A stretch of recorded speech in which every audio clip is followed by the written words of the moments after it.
Welcome to Basic Brewing Radio for Thursday, November 2nd, 2017. I'm James Spencer. Here at Basic Brewing Radio, we're all about home brewing. This week, Homebrewer Joe Covey shares a Saison experiment with Steve and me comparing Safbrew T58 with Danstar Belle Saison yeast.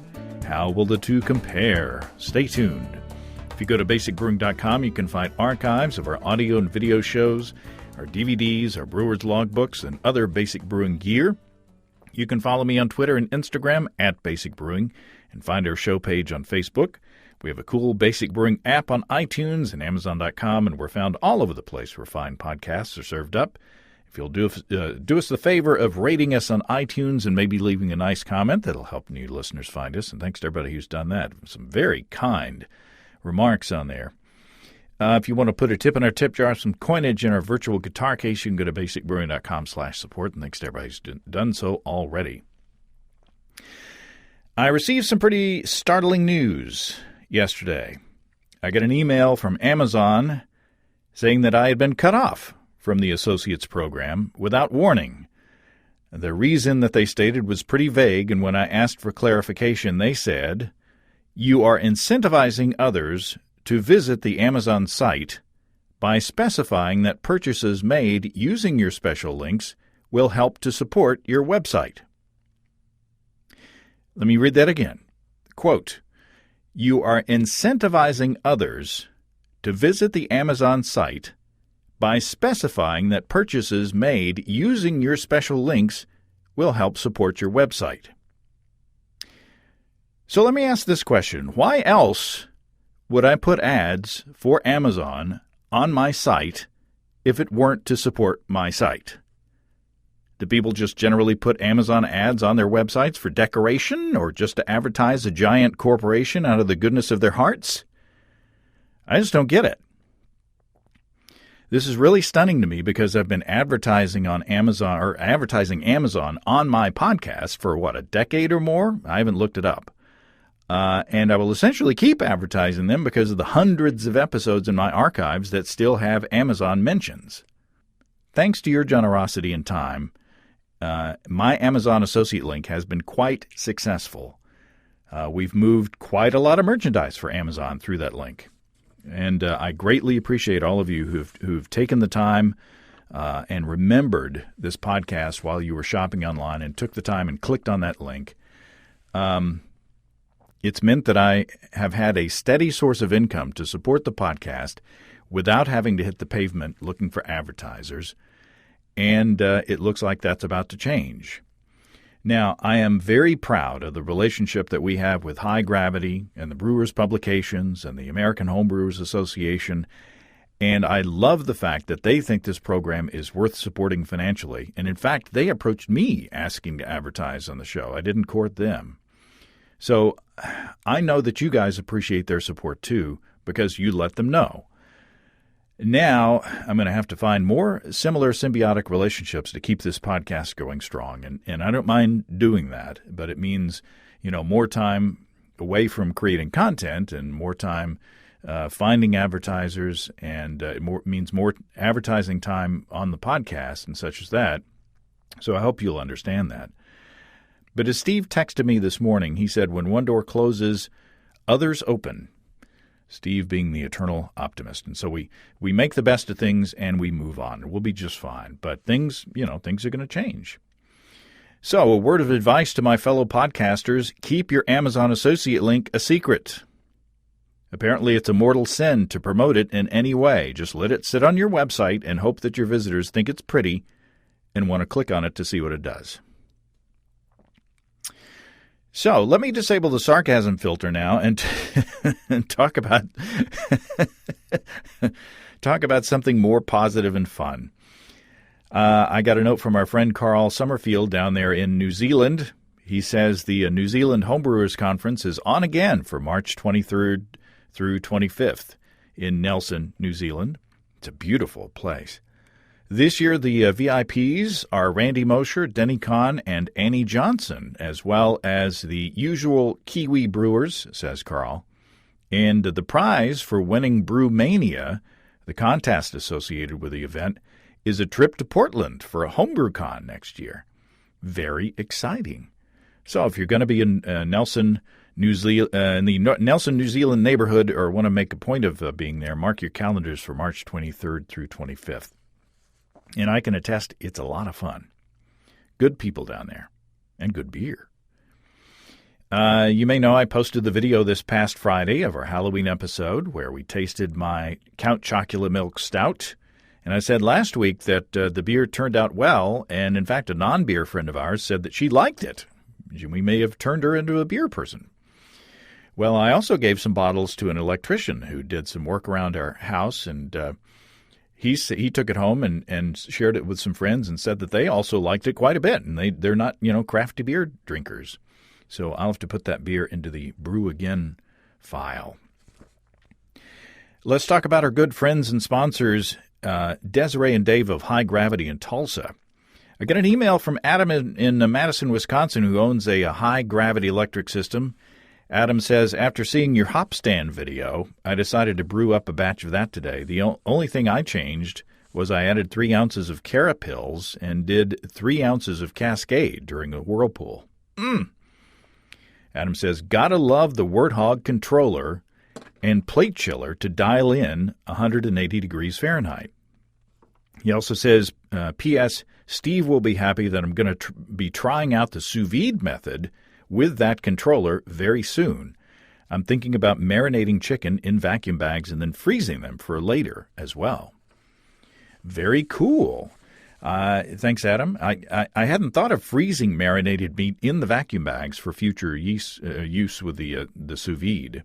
You could put the raw marinated meat in the freezer and then sous vide at a later time. Of course, you'd have to cook a little longer, but I'm being distracted. I'm getting distracted. The point is that I hear from listeners a lot about how they enjoy using their electric gear that they get from High Gravity. Steve and I love ours, as you've heard me say many times. The Warthog controllers help take a lot of guesswork out of the mashing and the boiling, and having the electric element inside the kettle means you can keep a rolling boil easily, even if there's a cold wind blowing up there in Wisconsin. Not as easy to do with propane. And you can use it also to do sous vide cooking because of the rock-steady control that you have over the temperature in the kettle. And High Gravity offers a wide range of turnkey systems and standalone Warthog controllers if you want to assemble your own gear. So take the pain out of propane and check out electric brewing at family-owned and operated highgravitybrew.com. It's highgravitybrew.com. Now let's go to the office of Steve's Brew Shop in Fayetteville, Arkansas, to talk to Joe Covey about his Saison yeast experiment. Well, Joe Covey, welcome to Basic Brewing Radio. Thank you very much. Nice to be here. Now, our silent partner today is Steve Wilkes, who's in the background. Hey, James. We're here at Steve's Brew Shop here in Fayetteville, Arkansas. We'll hear Steve later on. Don't you worry for Steve Wilkes fans. But Steve, if you have anything that you want to add to the conversation, just jump right in at any point. But you're still at work here. The shop is open, so you may have to rush off and help give expert advice to customers and such. So that's right. There could be a brewing emergency. I need 10 cc's of SOT stat. So, first of all, Joe, I like to talk to people about what your background is as far as home brewing. How did you get into it? What do you like to brew and such as that? Okay. I brewed my first batch when I was 20 years old. And I did it like most homebrewers start. I did, all extract and had no idea what I was doing, jostling liquid around from, this container to that container, and didn't worry about all the factors that will affect, beer flavor. It still was great. It was my little baby, when I finally popped that first bottle open. I was so proud. And it was an IPA. I like to drink IPAs in general, very hopped up, American styles. And that's what I brewed. I brewed probably, maybe six or eight batches, 5-gallon batches over the course of about a year. And I just, it was a lot of work. I didn't know about pumps at the time, and pumps help a lot, lifting and lifting big, containers of liquid around, it gets very tiring fast. And so I took a hiatus for a little while. I did a few batches here and there through my mid-20s, but I was in grad school and all this. And then it was just the last 2 years. So I'm 29 now, so I've been brewing, I guess, almost a decade. And the last 2.5 years, found someone that I could call a brew partner, and we've been doing a lot of brews since then. And I got married last year, and my brew partner and I decided that we were going to brew beer for my wedding, and we agreed on 80 gallons. So we took on this 80-gallon, and we did it. It took us, 2 months or so, like every weekend of brewing, and it gave me an opportunity to kind of bite the bullet and invest in some tanks and some pumps and bigger kettles and things like that. So now we're brewing 10 to 12-gallon batches, and I brew about 200 gallons a year probably, and share most of it with friends and colleagues. So first of all, your wife, I guess she knew what she was getting into then, right away. If you're brewing that much and you're brewing for the wedding, she knows what she's getting into, and also how much of that 80 gallons was consumed at the wedding. It was about 45 gallons was consumed that day. So 35 we had left over, and I worked on that for about 2 or 3 months myself, me and my wife. Well, very nice. And what kind of background do you come from? I mean, what do you do? Does it lend itself to brewing? That's a nice question, because I don't do anything professionally related to brewing at all. But I do work at the university, and we'll talk about this little brew club here in a little bit. But I share with colleagues and friends, at work and then outside of work, and I solicit feedback from them via forums and all this, and I just love for people to get exposure to this beer, various styles. And it's great being at the university because there's a lot of international folks up there. I work in the Department of World Languages, and so I even get more sort of culture influence. And so, Japanese and Chinese and African and all these different people who I get to share beer with, and it's fun to hear their perspectives coming from these different cultures on what they prefer and what they don't, and so it's really quite nice. I had it in my head you had an engineering background for some reason, but nope. I'm thinking of somebody else. Which the way my brain doesn't work nowadays, that's not a surprise. So here I'm holding a fancy laminated card here, and it says the Joe Covey Brew Club. Get to know your beer.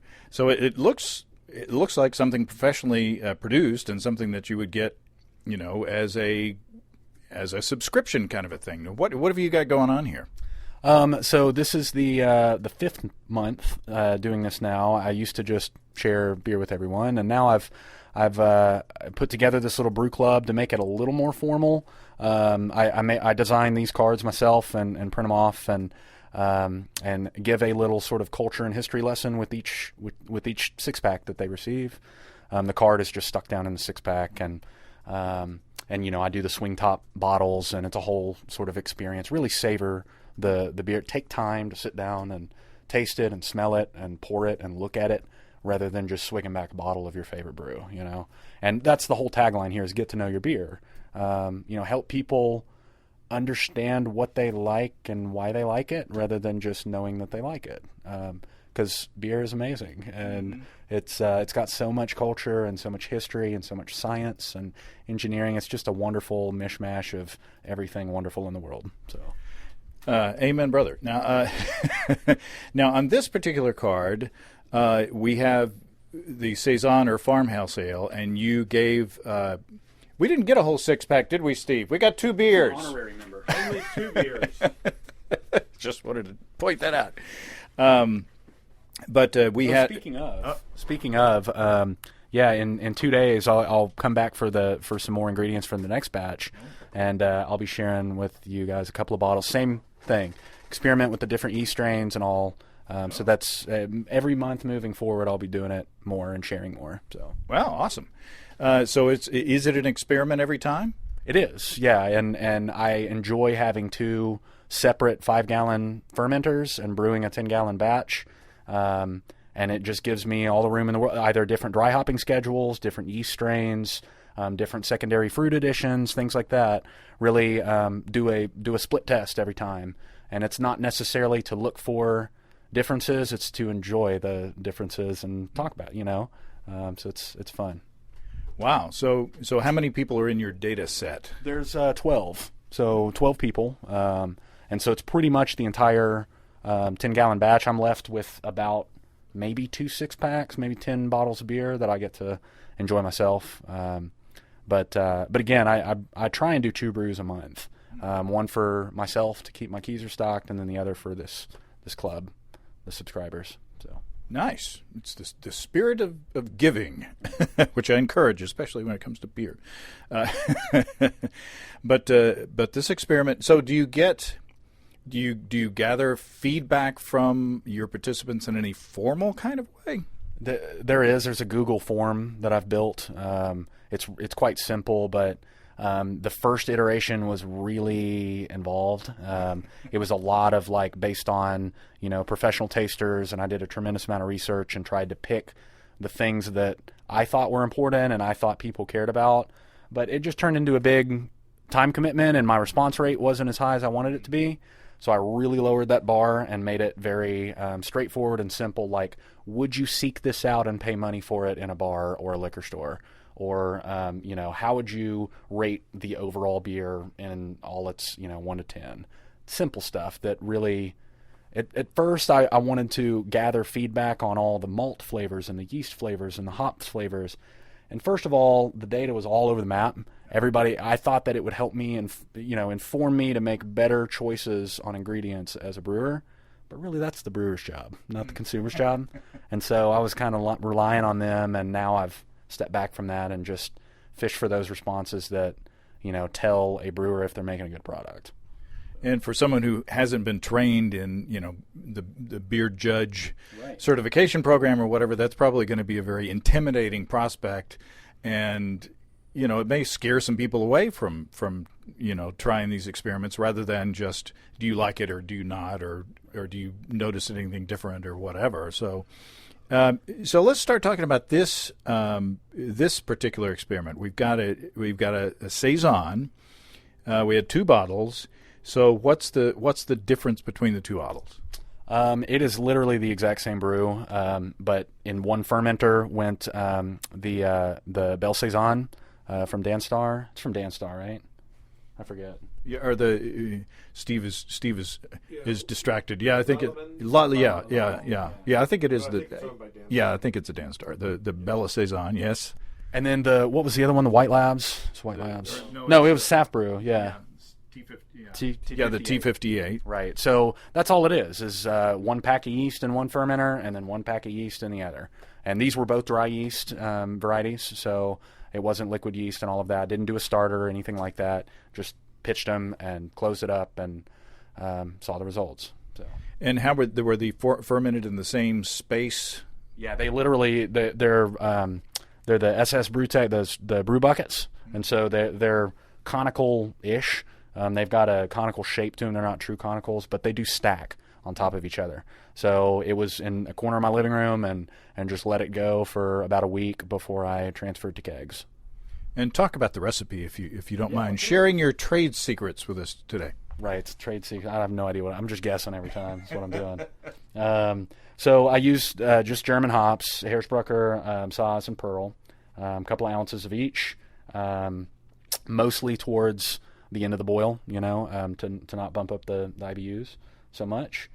And then I did mostly Pilsner malt, did a couple of pounds of wheat, 1 pound of rye for that to amp up the spicy character, and then some Munich to add some depth to the maltiness a little bit. I can do specifics if you want. Yeah, this is I don't like I feel like it's quite intimidating when people look at recipes online and find 2.035 pounds of this and that, and I'm like, I don't really care what the ABV is at the end as long as it's kind of around where I want. So I like to round my grain bill off to easy numbers. It just makes for a more fun and less stressful shopping experience and designing experience. So anyway, Steve is nodding his head vigorously. I was going to say it's a lot easier to fill the order, too. Right. It's really hard to pull 2.035 pounds of something. Right. And you see that quite often online, and I just think that it's unnecessary it's almost sort of like I read these forums and I read, recipe sites and all of this, and it's almost like they're trying to seem all holier than thou, and like super scientific, and really you can shave off that 0.035 pounds and still have a really good beer, Again, amen, brother.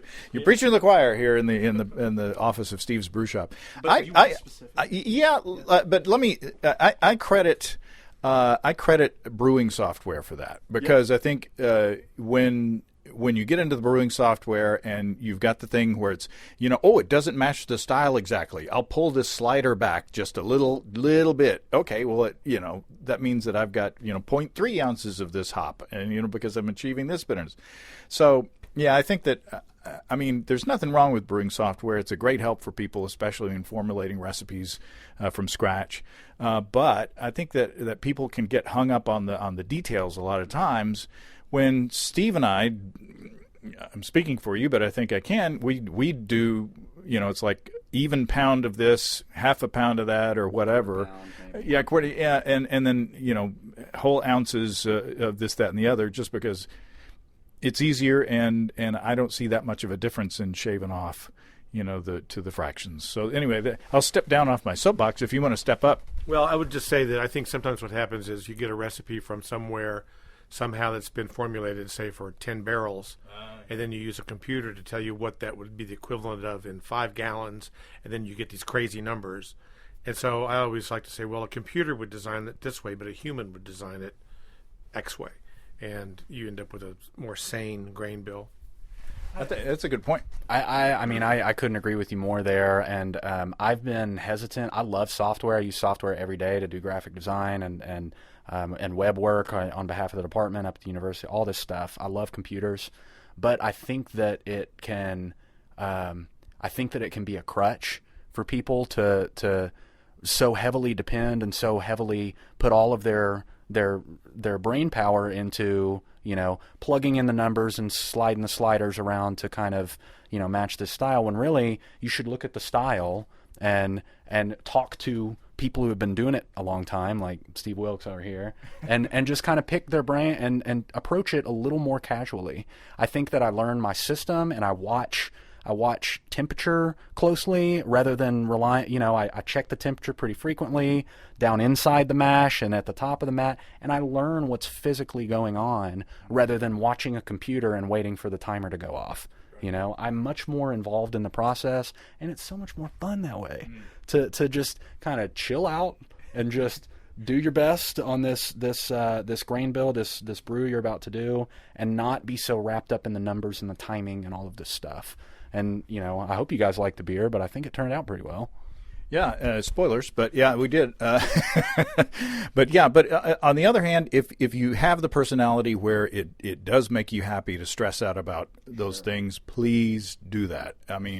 There are brewers who, if they didn't do those things exactly, they would lose sleep because they would worry that they would ruin the beer. So brew how you want to brew, and what fits your personality. Okay, having said all that, let's talk about the details of the recipe. So I'll just run through it real quick. I did this was a 10-gallon batch. I ended up with about 11 gallons in the kettle at the end of the boil, and so I left behind half a gallon in the kettle with all the trub and the settling and all of that. And then in the fermenters, obviously leave a bit behind as well. So I ended up with about a full 5-gallon keg on each. So with 11 gallons at the end of the boil, it was 2 ounces of Hersbrucker, 2 ounces of Saaz, 3 ounces of Pearl, added at various stages in the boil. And then the main base malt was Pilsner malt. It was 18 pounds. And then I had 2 pounds of Munich, 2 pounds of flaked wheat, and then a pound of flaked rye. And then for the hopping strategy, what did you use for bittering, and which ones did you use more toward the end of the boil? To be honest, I don't remember. I should probably be more diligent with my note taking, but that's I guess that kind of fits into my philosophy of brewing anyway, which is just wing it and have fun, you know. But I believe, if I remember correctly, I used the 2 ounces of Saws for bittering at 60 minutes, and then I did 1 ounce of Pearl and Hersbrucker at 30 minutes, and then 2 ounces of Pearl and 1 ounce of Hersbrucker at about 5 to 10 minutes at the end of the boil, just for the flavoring and aromas. Okay. Not just kind of divvied it out. Yeah. Not meaning to pin you down, but but there are those people that are like sketching down the recipe, taking some inspiration. So without getting into the sensory part of the results, did you see any results in the different performance of the yeasts? Was one more aggressive than the other, or did you see any? You're talking about gravity readings? Invisible, well, in gravity readings and in also just in the appearance of the fermentation itself.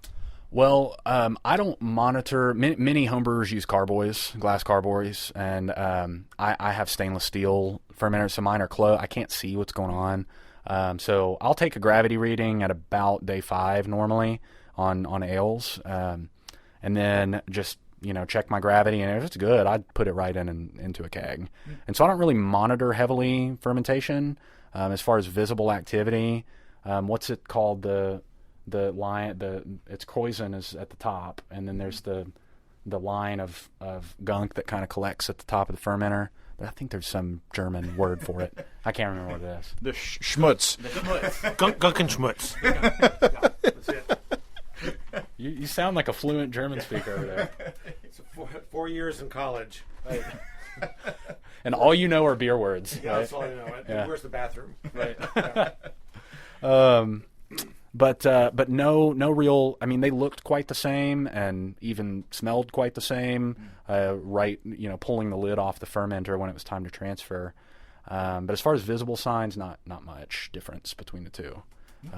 But in gravity, there was. So there was a slight difference in final gravity of these beers. I believe it was that card. It was that the T58 was a little less attenuating.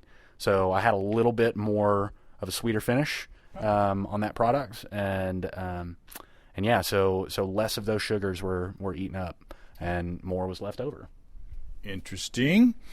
Okay, any more details that we need to know on the process before we go into the sensory part of it? It was literally the exact same brew, exact same process, just a different package with dry yeast in them. So that was the only difference in the process. Okay, well, let's cut back to Tipsy James and Tipsy Steve. Back in the studio. Don't forget Tipsy Hedred. She's for the birds. Steve Wilkes, here we are again after shooting a series of videos. 3 videos and now an audio, so look out, folks. We are productive. We're very productive. We're working very hard. I feel like I'm in a roast for Don Rickles, and I'm now Foster Brooks. You hockey puck. Okay, so here we are now. I'm assuming that I will have just been talking to Joe coming into this experiment. So maybe we don't need to talk about what this experiment is about. So let's just talk about what we got in front of us. We have masked the lids of the bottles, so we don't know what we're tasting, which is which. So we got 2 beers in front of us, and they're both Saisons, and they're both tasty. They're very nice beers, and they use 2 different yeasts. And the 2 different yeasts are, as I rip open the envelope, they are Belle Saison and the Safbrew T58, both Belgian ale yeasts and both dry yeasts. So the exercise here is to brew the same beer, and this will have already been said, I'm sure, but it's the same beer, but the same base beer, but with the yeast is the only thing that's different. And so we're just comparing and contrasting. So we have the left beer and the right beer. Mm-hmm. Do you want to go first with your impressions?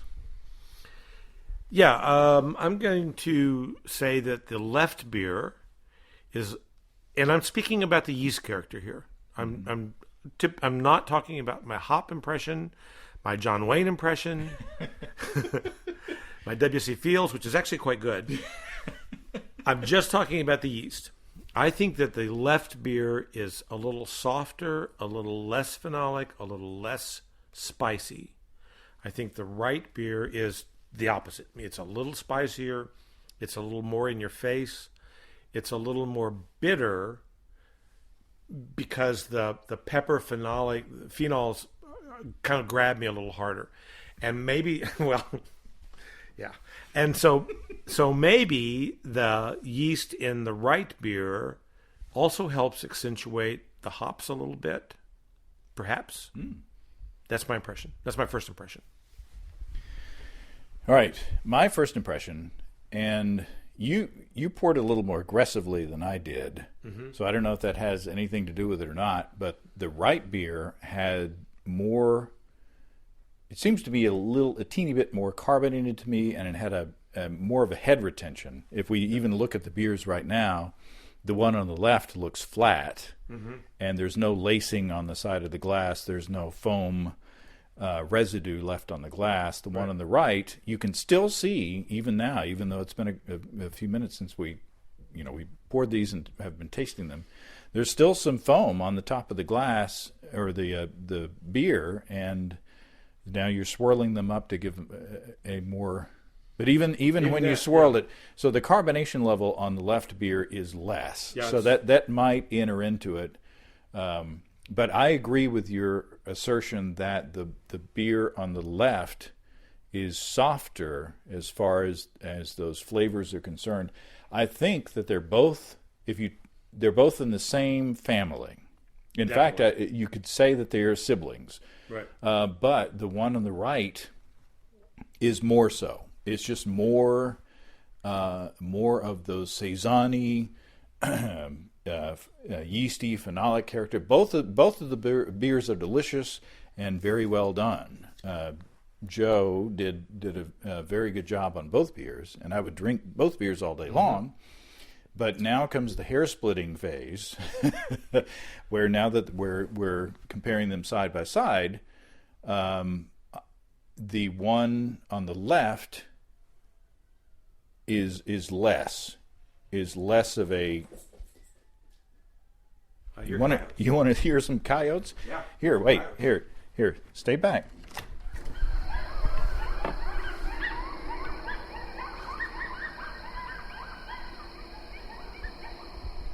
Boy, those are close. We got coyotes. Okay. I'm walking home tonight. Yeah. Well, this is documentary production here. That's right. We've had a hailstorm on this show. Do you remember the hailstorm? I do. Yeah. And now we got coyotes. Yeah. Oh my God. Okay, so the beers are very closely related in that they are siblings. I think that the one on the left is milder. The one on the right is more bold. They both have the similar or the same flavors. It's just that they are expressed more in the one on the right. Yeah, and I'm really struck by the head retention difference between the two because it's very pronounced. Neither of them have big rocky heads, and I don't even know if that style is supposed to or not. I don't know about that. But the beer on the right has much better head retention than the beer on the left. It doesn't mean anything about the flavor. I don't think that affects the flavor in this case at all. But and both beers are just as clean as a whistle. They taste like they're supposed to taste. I mean, they're just dead down the middle right as far as being a Saison. But just to say it again, the beer on the left just seems softer and rounder and in some ways easier. I think that you haven't asked me this, but I think I prefer the beer on the right. I think it just expresses itself more fully. I also think it finishes just slightly cleaner somehow. It's like it leaves me. See, I'm really splitting hairs. That's the thing about a show like this. These are both good beers. Mm-hmm. I'd be very pleased to have brewed either one of these. Mm-hmm. But the beer on the right leaves me really wanting to drink more and more of it. And the beer on the left, yes, but not as much. I mean, I'm trying not to say. Because the beer on the left is good. I don't want to say it's a bad beer. It's not my point. I completely agree. I think that the beer on the right is more complex, and I'm assuming that by the time people are hearing this part of the show, they know the details as far as the finishing gravity and all the technical details. What we're doing is just a sensory panel here. So shall we? Do we want to venture to guess which one you think is which? What is your bias?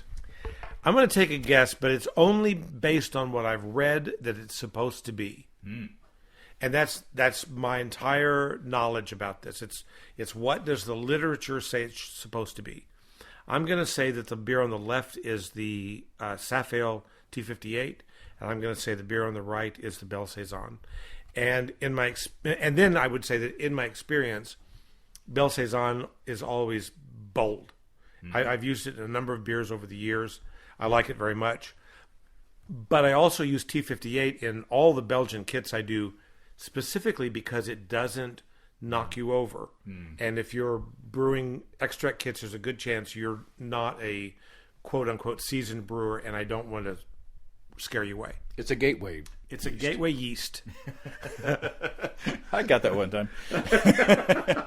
Okay, so now we can so now let's find out for maybe this is the left one. Would you do the honor, sir, and yes. Peel that off? And all right. Maybe the yeast. Oh, the left one. Oh, we're backwards. Oh my gosh. Oh my goodness.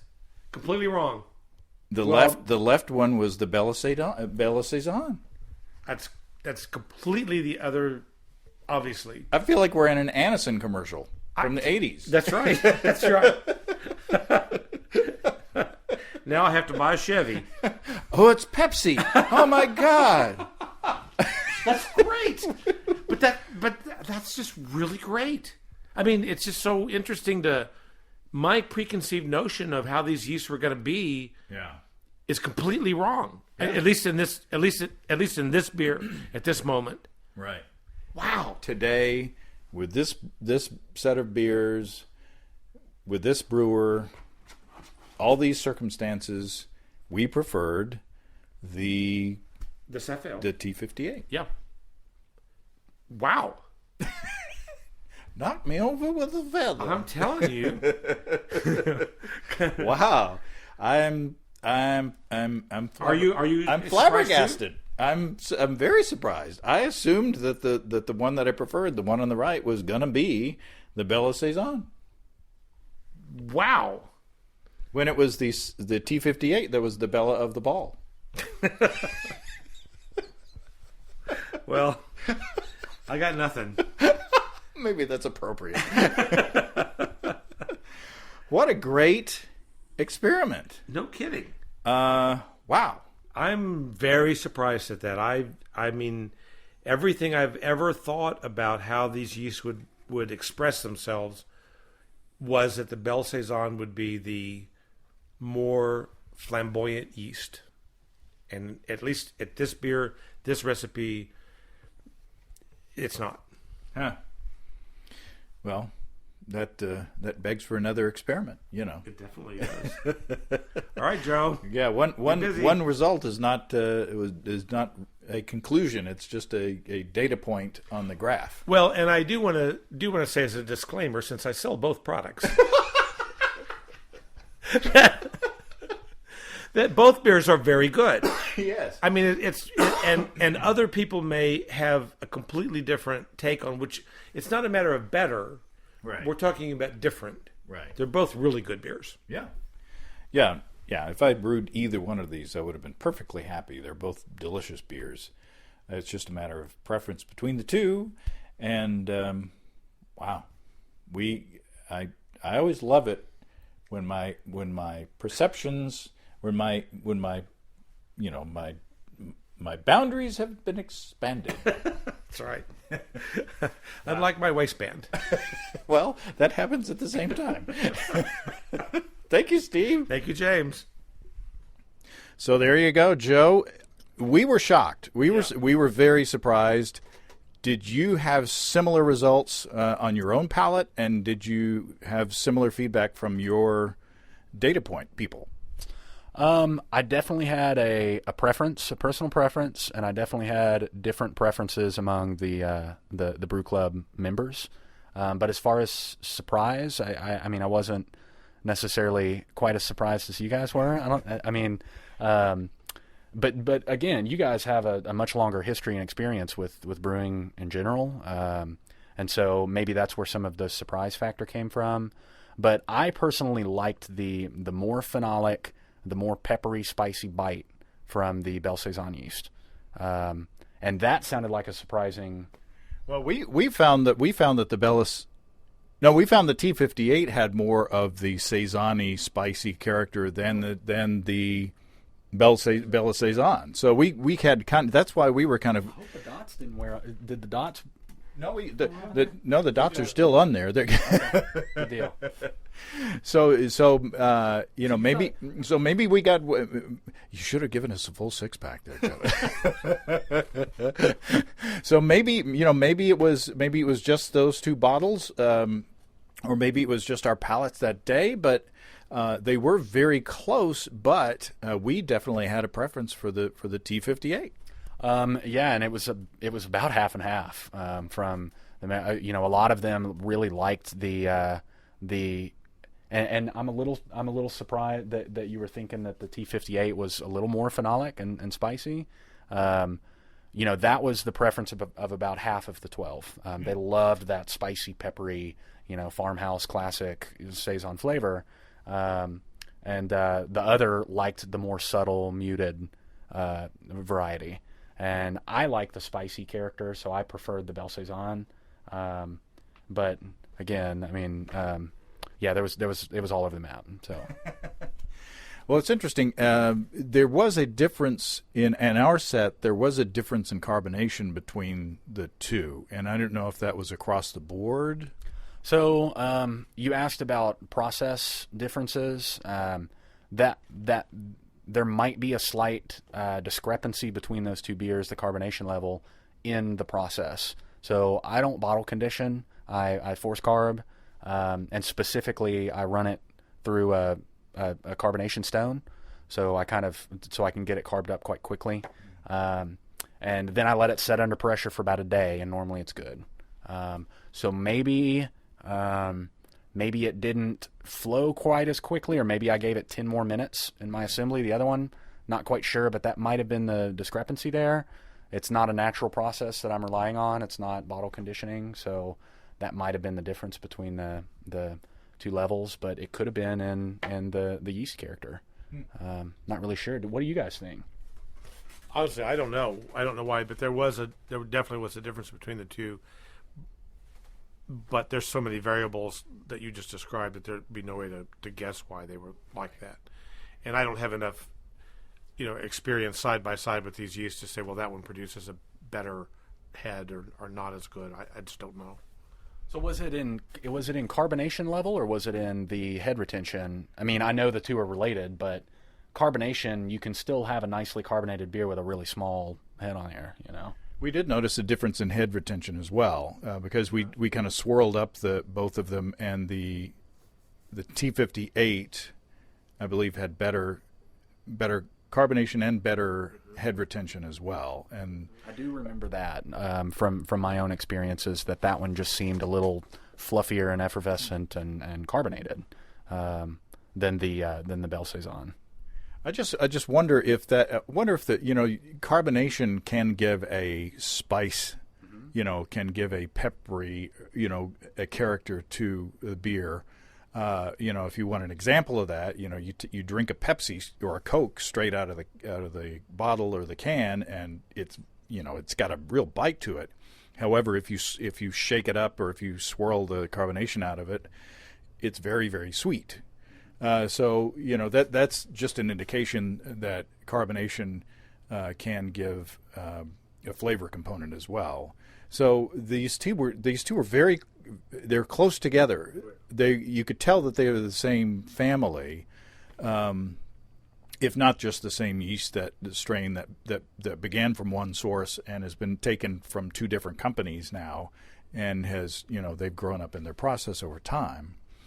So it would be interesting to repeat an experiment like this again, with pitting these yeasts against each other, just to see if we find similar results. Mm-hmm. And yeah, I really enjoy these experiments a lot. I'm really just blown away every single time that I've done something like this, how much yeast is the heart and soul of beer, and you guys know that, but it's kind of deceiving because you think that it's a lot of that it's your ingredients, right? Yeast is an ingredient, but it's almost like an afterthought, right? You do all this careful selection on your grain bill and on your hops, and people get so hung up on hop flavors and variety and all this stuff, and there is a lot of variety there, but yeast is just magic. It's crazy. It's literally just magic, and so from the exact same brew, two totally different beers could come out with just yeast strain, and that always just really blows me away. Yeah, for sure. It's definitely ingredients. The ingredients themselves do have a large impact on the flavor, but as we're seeing, even with these two strains that are so similar, there is a difference. And yeast is a lot of fun to play with.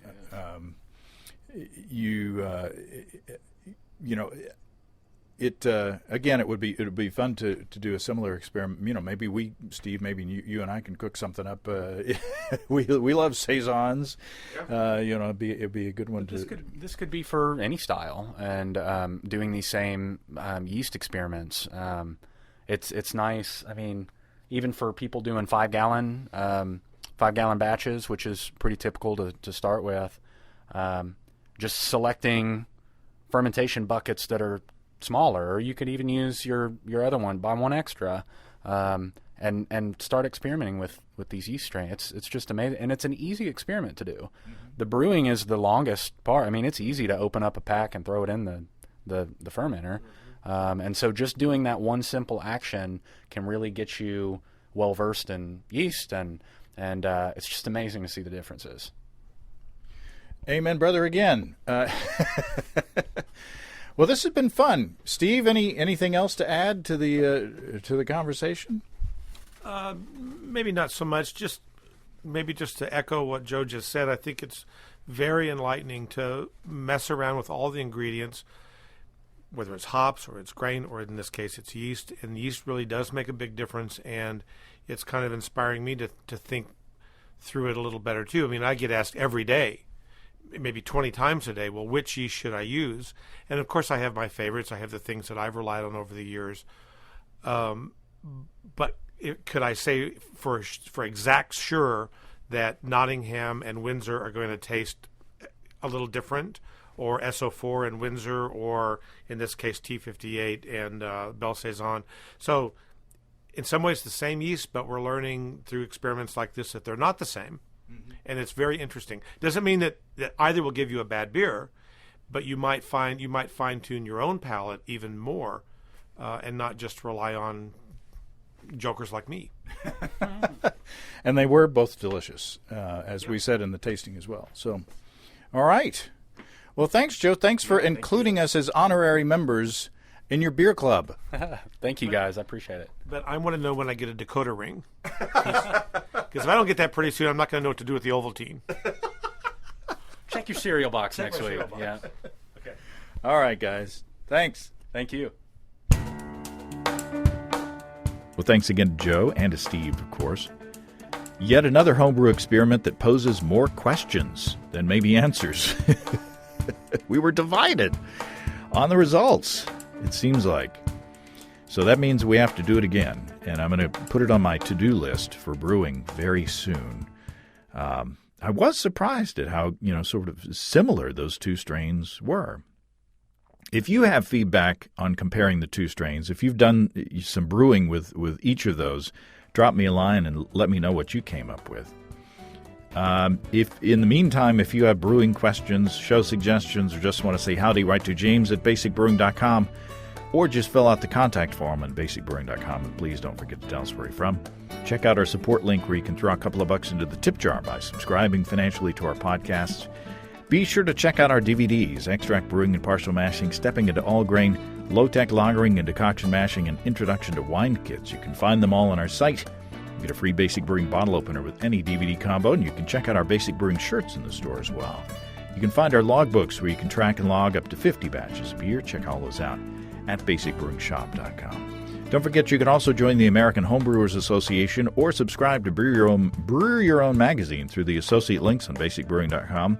They actually know how internet advertising works and don't mind that I'm telling you to go use their links to buy their products. That's all until next time. Until then, spite filter on now. Thanks for listening, everybody. I'm James Spencer. Production help for Basic Brewing Radio and our website is provided by Kelly Dodson. Basic Brewing Radio is a production of Active Voicing. We'll talk to you next time, everybody. So long.